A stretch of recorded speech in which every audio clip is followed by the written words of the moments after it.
Hi everyone, I'm Callie Kim. Welcome to my garden. I'm going to prune my squash today. Why don't you come along with me and I'll show you how I prune it to save space, grow more, and control powdery mildew. Now here I've got a zucchini squash growing in a 15-gallon smart pot. And I showed you a few weeks ago how to grow your squash vertically to save space. Well, this squash has filled in and needs pruned. So let's take a look at it and see what leaves we can prune off to really free up some space in this container. I am very excited about this squash plant. It's looking very healthy. The leaves have no signs of powdery mildew on them yet, and we definitely want to keep it that way. We even have a couple of flowers that are opened up. The thing with squash is, in a container, it can really get out of control.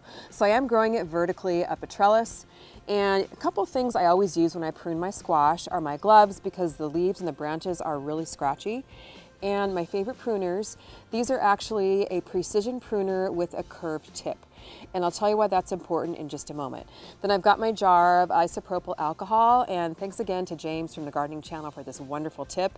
It really helps keep the disease spread down, and it's a good practice to get into when you're pruning squash and tomatoes and just about anything in your garden. The first thing we want to do in the squash is identify the main stem. So you can see a thick main stem. There's actually two main stems on the squash. One right here, a nice thick one, and another one kind of branching off to the side. So I'm going to start with this one branching off to the side. Now, squash doesn't need any of the branches below the first blossom or the first fruit. So on this one, our first blossom is right here, and this is a male blossom. You can tell because it's attached to the squash by a stem only. The female blossoms have a little fruit underneath them, the blossom on the end, and then attached to the stem from the squash here. I'm going to start by pruning off the lower leaves below the first blossom set here. Now, squash doesn't need these leaves because they're just taking energy away from the plant. And by pruning off this leaf here, or this branch here actually, I'm redirecting the growth into the plant producing fruit. But I prune as close to the main stem as possible, and that's where these curved pruners come in handy, because they're not going to nick the main stem. They'll just prune this leaf off. And the reason why it's very important to get as close to the main stem as possible. Do you see how this little section here that I cut is solid? That way no bacteria or no pests can be introduced into the plant, especially that squash vine borer.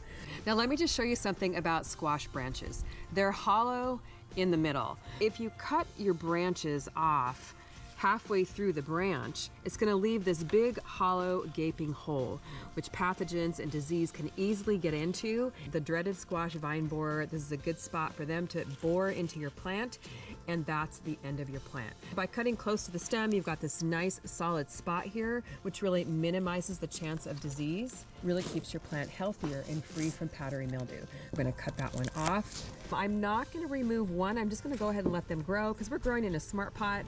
And because it has such good root aeration and root pruning, because of the aerated fabric, I'm going to leave them both in here. They're still able to take up the air and the nutrients because of the great aeration it has. So I'm going to go ahead and clip this one here. Now it is really tricky sometimes getting down in here, so you do want to be really careful not to nick that main stem. And I only like to cut off about 30% of the leaves or the branches at a time, because the plant does need a lot of these branches for photosynthesis, and if you remove too many, it's just not going to do as well. Now here's the little cotyledon leaf. I'm going to go ahead and pull that out. That's the baby leaf, and the squash first germinates. You don't want to leave any extra foliage to really help minimize disease. Now, in between my cuts, I am dipping my pruners here in the isopropyl alcohol, again, to keep them clean. You really don't even know what you're getting into until you get in here and start pruning your squash.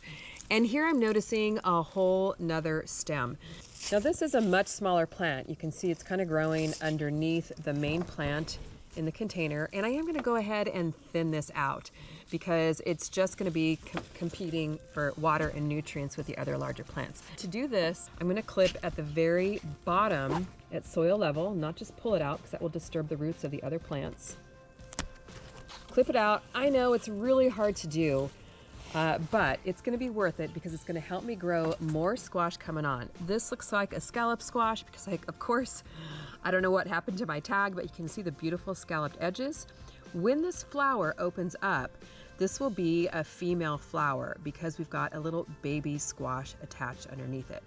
Again, here we have the male flowers starting to open up here, just attached with the stem. And we've got some gorgeous yellow male squash flowers right here opened up. They open up in the morning. And that is another huge benefit of pruning your squash. The pollinators can see the flowers better. They'll come in, pollinate your squash, and you're gonna be able to grow a lot more that way. So I'm gonna take a look underneath, see where my first set of flowers is, which is right here, and prune all the branches underneath. And don't be worried if you prune off an extra branch or two. No big deal. Squash grows so fast, it's gonna grow right back. We've got a nice big branch coming off here. I'm gonna get as close to the main stem as possible. Now is actually a great time to plant more squash. If you've got some growing, plant some more seeds in another container or a garden bed. It's called succession planting. And that way you can be growing more squash as one crop is wearing out and reaching the end. You'll have a new crop to take its place. So you can grab my squash seed collection or my Power Producers box for lots more beautiful squash to grow. The other reason why I love pruning my squash, not only does it provide more airflow, allow the pollinators to come in, but it lets you see the squash much better to harvest. Here's a nice big stem underneath a flower. So I'm gonna take that one too. Got a few more on the other side of my smart pots here, and that's another thing I love about smart pots is the handles make it very easy to move around your deck or your patio. So again, identifying our flowers, the male flower. See the flower here? This one's already closed up. And I'll do another video on hand pollination. If you're having trouble getting the bees to pollinate your squash, you can give them a little bit of help. So here I am down at the bottom, very close to the main stem as possible. That's all the pruning I need to do today. Fair amount of leaves taken off, not a ton, but keeping up with it is very important so it's not too overwhelming of a job. And look at how much airflow it's already opened up around here. But there is one other thing that I need to do for maintenance on this plant today, and that is feed the leaves up through the trellis. This plant did get just a little bit away from me. I should have kept up with it a little more often, but I didn't. You know, that happens in gardening sometimes. So what I'm gonna do to grow this vertically is very carefully at this point, because the leaves are rather fragile, the branches are rather fragile, is to feed these leaves up through this tomato cage so it continues to grow in an upward direction. You can see here, now it exposes the main stem so you can harvest and prune much, much easier for easier maintenance of the plant.